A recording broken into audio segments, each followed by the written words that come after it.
삶을 풍족하게 하고 싶습니까?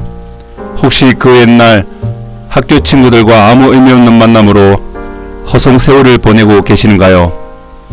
SNS에 덫에 걸려 남에게 잘 보이기 위한 인생, 잠시라도 스마트폰을 보지 않으면 남들이 나의 얘기를 할까봐 신경 쓰이는 불안한 인생을 살고 계신다면 비바 브릿지와 제6장을 함께 들으시면서 자신과의 싸움에 한번 도전해 보지 않으시겠습니까? 안녕하세요, 비바 브릿지입니다. 이제 타무라 고타로의 바보와 절대 싸우지 마의 마지막 장인 제6장 최종장을 소개시켜드리는 시간입니다. 제1장부터 제5장까지의 내용을 정리하고 요약한 최종장은 그간의 개인과 회사 그리고 사회 조직 생활에서의 삶의 지혜가 보배처럼 녹아있는 챕터가 아닌가 생각합니다. 들으시는 동안 소중한 시간이 되시길 바라며 혹 궁금한 내용이나 바라시는 점 있으시면 메시지 공유 부탁드립니다. 감사합니다. 바보와 절대 싸우지 마. 최종장. 바보가 아닌 자신과 싸워라. 바보와 싸우거나 타인의 시선을 신경 쓰는 잡념 때문에 정작 자신의 삶을 잃어버리는 경우가 많다. 진짜 싸워야 할 것은 바보도 타인도 아닌 바로 자신이다. 좀 더 자세히 말하면 타인과 싸울 것이 아니라 자신의 머릿속 생각과 싸워야 한다. 타인과 싸우거나 할 시간이 있으면 그런 생각을 한 자신의 생각을 공격해야 한다. 다른 사람이 짜증나거나 화가 날 때는 자신과 똑바로 마주보고 스스로를 돌아보는 시간을 가져야 한다. 자기 자신을 잃어버릴 때 타인이 신경 쓰이는 법이다. 한편 성공하는 사람은 SNS를 잘 하지 않는다.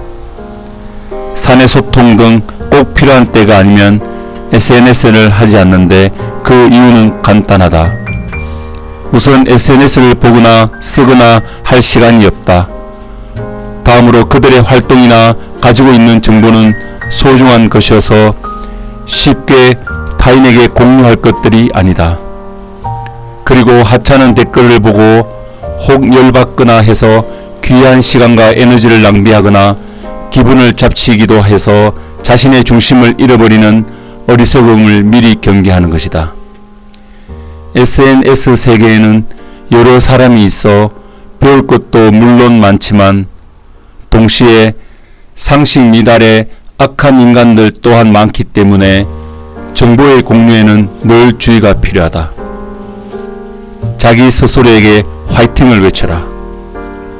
모든 사람에게 시간은 공평하게 주어져 있지만 어떻게 사용하느냐에 따라 인생이 크게 바뀐다.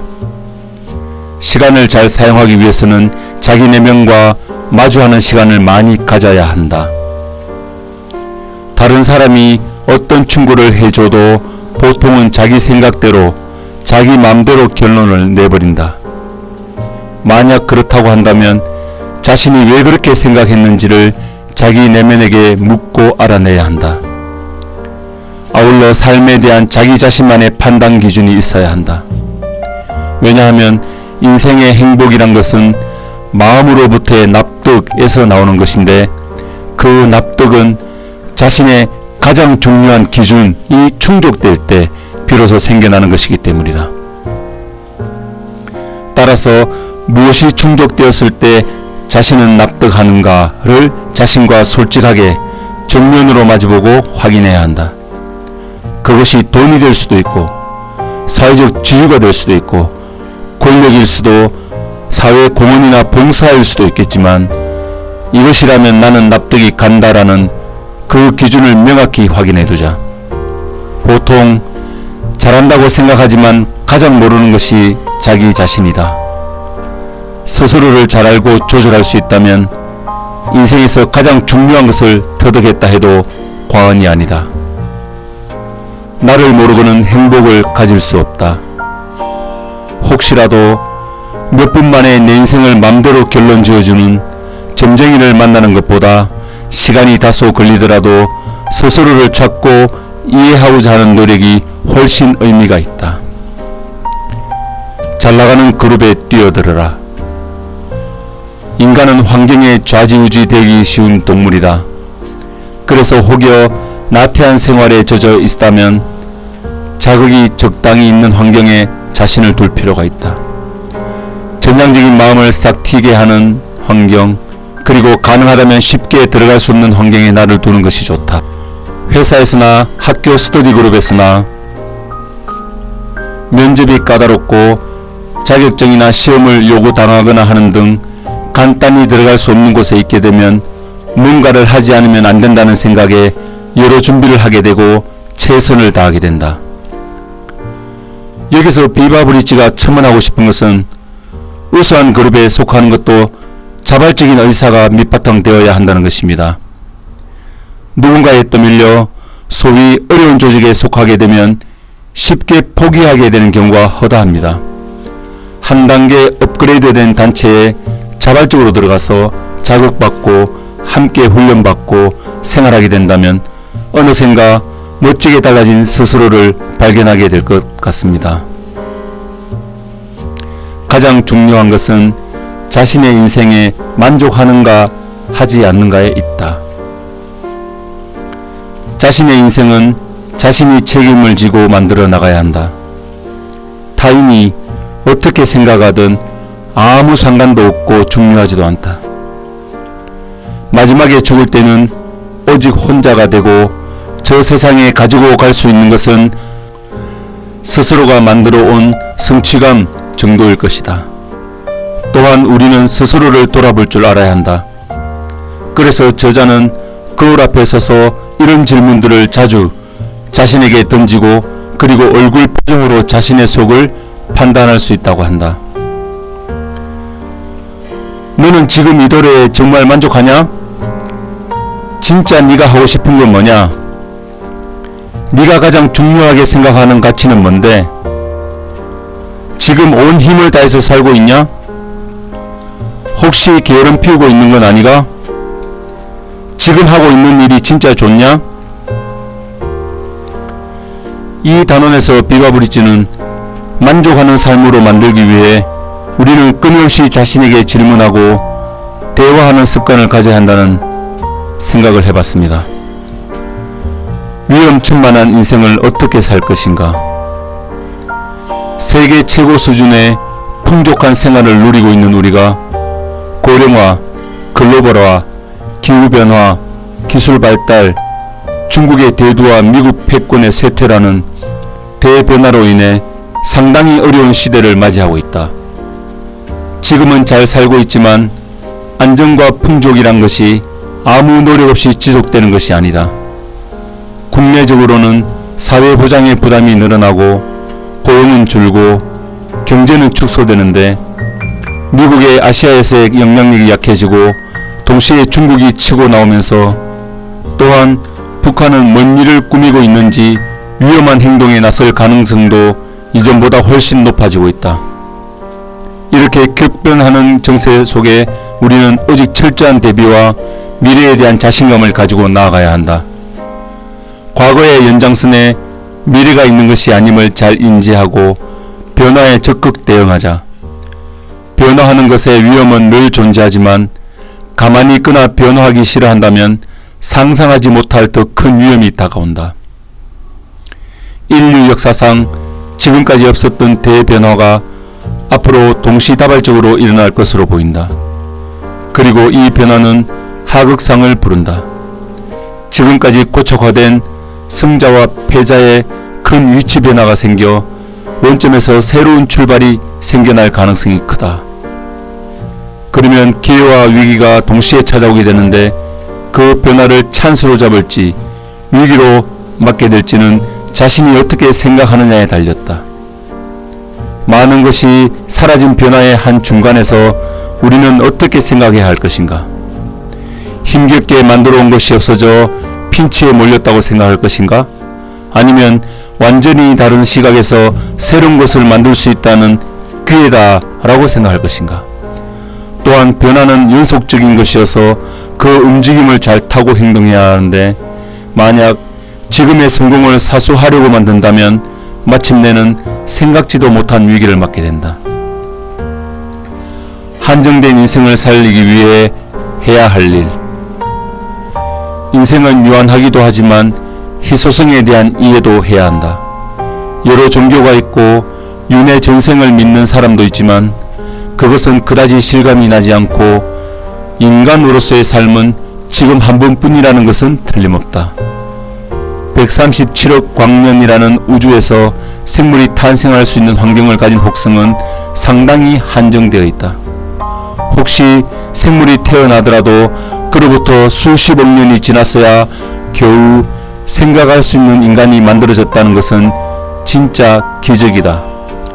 그 기적의 한가운데에 우리가 있다. 젊었을 때 병이나 사고로 죽은 지인이 있다. 이럴 땐 인생은 불공평하다고 느낀다. 착하게 타인을 위해서 사는 사람은 꼭 일찍 죽는 것 같다. 반대로 이기심이 가득한 인간들은 늙어서도 파릇파릇하게만 잘 살아가고 있다. 그래, 인생은 불공평한 것이다. 하지만 우리가 죽을 때를 미리 생각해보면 인생의 감사와 더불어 무엇을 더 소중히 해야 할 것인가를 알 수 있다. 거꾸로 인생의 한계성을 인식하지 못한 채 시간이 계속 있을 거라고 착각하는 경우가 많은데 참으로 안타까운 일이다. 원했던 목표를 이루지 못하고 죽은 지인들의 마지막 순간을 생각해보면 우리는 하고 싶은 일은 지금 바로 해야 한다. 그리고 그것을 하는데 옆에서 누가 참견하거나 뭐라고 한다면 그딴 건 모른다 라고 무시하면서 동시에 쓸데없는 고집이나 프라이드는 백해무익한 것임을 명심해야 한다. 당신의 인생 목적은 무엇인가? 지금까지 자신과 마주보고 자신이 가장 좋아하는 것, 하고 싶은 것을 해야 한다고 말했지만 많은 경우 정말 열심히 잘할 수 있는 그 무엇인가를 찾지 못하는 사람들이 매우 많다. 하고 싶은 일을 찾는 것, 좋아하는 일이 있다는 것은 매우 큰 행운이다. 또한 그것을 찾았다고 해도 그것을 할 수 있는 환경이 되느냐 되지 않느냐가 중요하다. 진심으로 하고 싶은 것이 있고 그것을 할 수 있는 여건이 된다는 것은 정말로 큰 행복이다. 그런데 그 하고 싶은 것이 있는 사람일수록 그것을 실제로 한다라고 했을 때 무엇을 어떻게 해야 할지 모르는 경우가 많다. 그리고 하고 싶은 것을 찾으려는 노력은 쓸데없고 시간과 정력 낭비라는 생각이 든다. 차라리 이럴 땐 바로 눈앞에 있는 일이나 공부에 전념해보자. 없는 것을 찾느라 헛수고하는 것보다 한 번밖에 없는 기적 같은 인생에서 인생과 정력을 소중히 하지 않으면 안 된다. 내가 원래는 안 이랬는데 하면서 하고 싶은 일이 무엇일까 하고 계속 찾아 헤맨다면 그것이야말로 불행이다. 원하는 모든 것을 손에 쥐고 그것을 지속할 수 있는 사람은 없다. 좋을 때가 있으면 좋지 않을 때도 있다. 그렇기 때문에 인생의 활력이 생기고 재밌다. 주어진 인생에 감사하고 눈앞에 놓인 일에 최선을 다해보자. 그러면 자신이 상상하고 계획했던 것보다 훨씬 더 좋은 일이 생긴다. 지금까지 자신이 내린 결정들의 결과물인 눈앞에 놓인 이 일에 최선을 다하다 보면 새로운 무엇인가가 생길 수도 있고 좋아하지 않았거나 적성에 맞지 않았던 것도 사실은 좋아한다는 것을 뒤늦게 발견하거나 점점 좋아지거나 할 수도 있다. 하늘에서 주어진 한 번밖에 없는 인생은 최고의 보물이다. 최고의 희소성에서 탄생한 인생인 만큼 전략적인 준비를 통해서 의미 있는 삶으로 100% 다 사용해야 한다. 여기까지 타무로 꼬타로의 바보와 싸우지 마를 들여다봤습니다. 기억에 남는 대목으로는 죽을 때 돌이켜보면 모든 것은 지나가는 한순간에 불과하니 작은 일에 일희일비하지 말고 큰 일을 품고 대담하고 태어날 수 있는 삶을 살고 주도적인 삶을 위해 남의 평가나 충고는 듣되 휘둘리지 말고 중심을 잡아야 하며 문 앞에 놓인 것이 무의식 중에 자신이 가장 하고 싶어하는 일일 가능성이 높으므로 현재의 최선을 다하라는 메시지가 머리에 남습니다. 서투른 번역과 투박한 말투였지만 이 책의 내용이 여러분들께 잘 전달되었으면 하는 바람입니다. 감사합니다.